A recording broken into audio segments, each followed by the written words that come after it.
നിങ്ങളുടെ ഇഷ്ട പരമ്പരകൾ എക്സ്ക്ലൂസീവായി സൺ നെക്സ്റ്റ് ആപ്പിലൂടെ തികച്ചും ഫ്രീ ആയി ഇപ്പോഴേ ആപ്പ് ഡൗൺലോഡ് ചെയ്യൂ. പറയുന്ന ദിവസം അവിടെ നിന്ന് തന്നെ നമുക്ക് പോരാനും പറ്റും. ആ അതെ മോളെ, സൂര്യയും ഭാവനയും പോയിട്ട് വരുമ്പോ നമ്മളും തിരികെ വരും. അങ്ങനെയാവുമ്പോ ദേവേട്ടന് ഓഫീസും വീടുമായിട്ട് നിന്നോളും. മതി ആന്റി, ഇതാവുമ്പോ ആർക്കും ഒരു സംശയം ഉണ്ടാവില്ല. എന്തായാലും ഈ വിവരം നമ്മൾ പറയുമ്പോ ഒരു പൊട്ടിത്തെറി സംഭവിക്കും.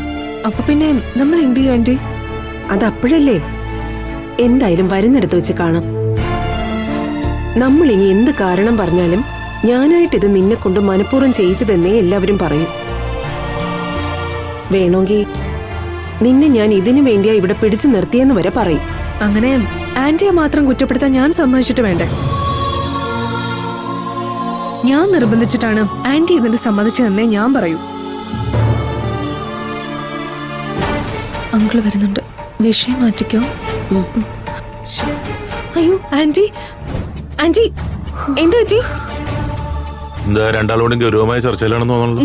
അതെ അങ്കിള്, ഞാൻ ആന്റിയോട് പറയായിരുന്നു സൂര്യയും ഭാവനയും ടൂറ് പോകുമല്ലോ. ഈ സമയത്ത് ആന്റിക്ക് സൂര്യപ്രഭയിൽ പോയി കുറച്ചു ദിവസം കിടന്നൂടെ? മോള് പറഞ്ഞത് നല്ല കാര്യം തന്നെയാ. പക്ഷേ നിന്റെ ആന്റി ഇവിടെ വിട്ട് നിൽക്കില്ലല്ലോ. അങ്ങനെ പറഞ്ഞാ പറ്റില്ലല്ലോ അങ്കിള്.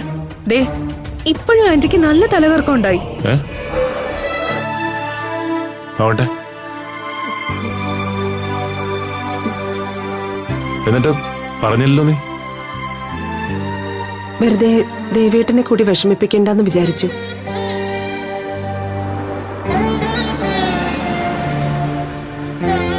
രാവിലെ പോയതാ, എന്നിട്ട് വരുന്ന സമയം കണ്ടോ? ചേട്ടാ, അവർക്ക് പിന്നെ പുറത്തേക്കൊന്നും പോകണ്ടേ? ഈ ആന്റി ഇങ്ങനെ തന്നെ അങ്കിള്, നിസ്സാര കാര്യത്തിനാവും സീരിയസ് ആവുന്നത്.